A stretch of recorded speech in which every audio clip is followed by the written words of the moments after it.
Bismillahirrahmanirrahim. Assalamualaikum warahmatullahi wabarakatuh. Kembali lagi bersama saya Estusi Nuningrum dalam pertemuan keempat mengenai pembahasan pemrograman C++. Jadi di sini saya akan membahas apa itu pembedaan tipe data, kemudian penggunaan jenis operator sesuai fungsi operatornya, terus bagaimana cara menggunakan pembuatan dan penempatan variabel sesuai fungsinya, kemudian menentukan konstanta yang akan digunakan pada pemrograman C++, kemudian menampilkan nilai variabel dari konstanta tersebut. Untuk lebih lanjut, kita akan membahas pada video saya berikut ini. Kita bahas mengenai bahasa C++. Nah, ini contoh bahasa C++ yang singkat ya. Nah, di sini kalau diperhatikan paling atas itu ada komentar. Jadi yang ada garing-garingnya itu adalah komentar. Jadi komentar itu bukan termasuk bahasa pemrograman, tetapi dia hanya deskripsi singkat saja. Kemudian ada include iostream.h. Nah, di sini ini adalah berkas header atau library. Ya, jadi ciri khas dari C++ itu dia selalu ada include ya. Jadi dia sebagai library dari bahasa C-nya itu gitu. Jadi library itu banyak ya, nanti kita jelaskan lebih lanjut. Nah, kemudian ada tipe kode keluaran program, jadi ada in main-nya. Nah, coding itu dimulai dengan awal fungsi main, jadi ada buka kurung gitu ya. Nah, baru di sini ada codingannya cout. Nah, di sini kitab sakti C++, berarti dia akan ngeprint atau menampilkan tulisan kitab sakti C++. Ya. Nah, di sini ada sistem pause, dia menghentikan proses eksekusi. Nah, untuk return 0, dia pernyataan untuk memberikan kode keluar program. Untuk menyelesaikan program, itu jangan lupa ada tutup kurung. Kalau misalkan kita terlupa tutup kurung, biasanya nanti akan error. Nah, di sini pembahasan mengenai komentar. Jadi komentar itu ada dua cara. Yang pertama adalah single line dengan tanda seperti ini. Ya, jadi cara komentar di atas akan membuat semua karakter setelah tanda slash atau garing-garing dan hanya di baris itu saja akan berlaku menjadi komentar. Jadi dalam artian seperti ini. Ketika kalian nanti misalkan di sini ya cetak belajar C++, itu kalian enter ke bawah, berarti nanti yang di bawahnya itu menjadi codingan ya. Nah, misalkan nih kan cout belajar C++. Nah, terus di sini ada komentar lagi. Nah, itu hanya berlaku sampai situ aja gitu. Jadi kalau dilihat di sini warnanya itu berbeda. Kalau komentar itu biasanya dia memiliki warna yang berbeda dengan codingan C++-nya. Gitu ya. Jadi kalau dilihat di sini warnanya hijau. Nah, yang kedua untuk komentar itu adalah multi-line. Jadi seperti ini. Jadi ada slash terus ada bintang. Kemudian harus ditutup dengan bintang, ada slash gitu ya. Nah, di sini contoh programnya misalkan seperti ini. Ini banyak nih ya, kalian mau bikin komentar sepanjang apapun juga, kalau belum ada bintang slash lagi gitu ya sebagai akhirnya, itu akan dianggap sebagai komentar semua. Jadi ini contohnya seperti program di bawah ini nih yang warnanya biru, ini adalah komentar. Jadi ini adalah multi-line yang biru yang banyak ini. Terus ada single line yang menampilkan tulisan di layar ini. Oke, jadi ini contoh penulisan komentar. Terus kalau misalkan ada yang tanya, Bu, kalau nggak pakai komentar boleh nggak sih gitu kan? Sebetulnya tidak masalah ya. Tapi akan bermasalah ketika nanti program kalian itu panjang gitu ya. Jadi kan sebagai programmer itu tidak mungkin ya programnya seperti yang kalian lagi latihan sekarang ini sedikit gitu. Nanti ketika kalian mulai menjadi programmer, itu codingan kalian itu bisa 200 lebih gitu. Bahkan bisa puluhan ribu gitu ya, 10.000 codingan gitu. Tapi mungkin kalian tidak bikinnya sendiri, tapi akan bergrup gitu. Nah, komentar itu berfungsi membantu kalian untuk mengetahui, oh ini codingan saya untuk mengerjakan kerjaan A gitu misalkannya. Nah, terus yang codingan ini, komentar ini kita kasih B gitu ya. Nah, berarti ini komentar yang selanjutnya ini untuk codingan yang mengerjakan program yang lainnya gitu. Jadi, komentar itu berfungsi untuk mengingatkan kita, memberikan tanda bahwa codingannya itu berfungsi untuk apa gitu. Jadi untuk mengingatkan kita saja sebetulnya. Terus di sini identifier. Jadi dikatakan sebagai pengenal atau pengidentifikasi agar programmer dapat dikenali oleh compiler. Nah, di sini ada konstanta, variabel, fungsi, kelas, template, dan namespace. Nah, identifier atau konstanta dan variabel berfungsi untuk menampung nilai. Ini contohnya seperti ini. Jadi misalkan deklarasi konstanta untuk define P3.14. Oh iya, yang perlu saya tekankan untuk C++ ya, koma itu biasanya kita kalau standar kan kita pakai 3,14.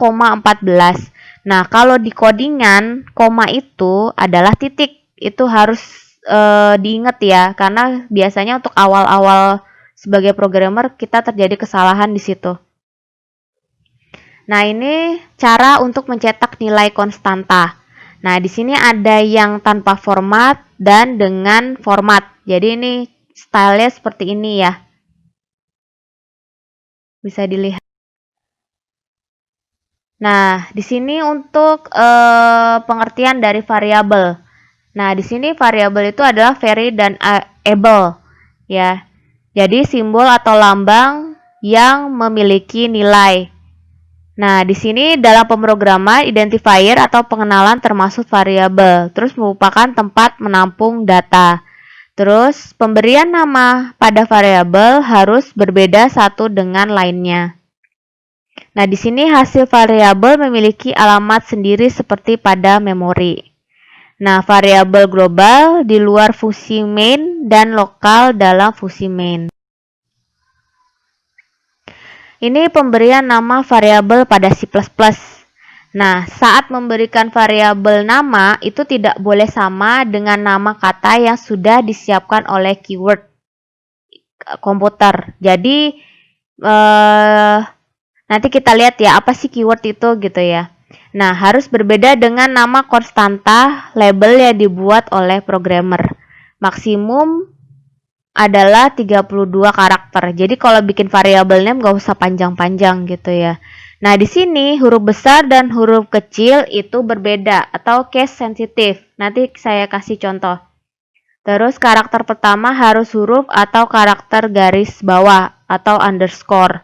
Gitu ya. Karakter berikutnya boleh huruf atau angka atau karakter garis bawah. Terus tidak boleh mengandung spasi atau blank. Jadi ibaratnya kalau misalkan ada dua gitu kan nama saya. Nah, nama saya itu tidak boleh spasi gitu ya. Tapi harus pakai underscore. Jadi digabungin. Nah, di sini jenis data yang dapat ditampung variabel harus ditentukan. Nah, ini contoh penulisan variabel yang benar dan yang salah bisa diperhatikan di sini. Jadi, kita itu tidak boleh menulis pertama kali itu adalah angka dulu. Jadi 1A itu nggak boleh. Kalau A1 boleh. Ya, jadi ibaratnya A tidak boleh angka dulu. Nah, terus di sini kalau diperhatikan variabel yang salah nilai min 1. Nah, kenapa sih min itu nggak boleh? Karena min itu kan operator ya. Jadi nanti ada operator matematika. Jadi kayak misalkan perkalian sama dengan pembagian kali itu tidak boleh dipakai sebagai variabel name. Gitu. Nah, di sini harga satuan. Kenapa harga satuan salah?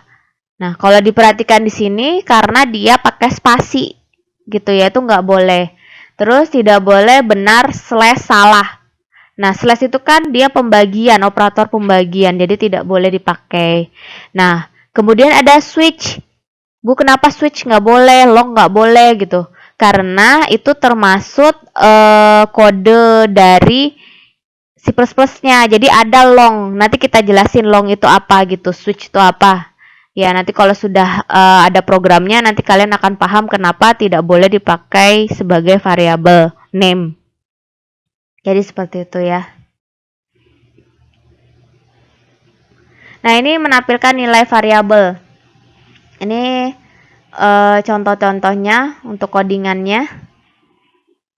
Ya, jadi ada cout. Nah, cout itu berarti menampilkan nilai variabel.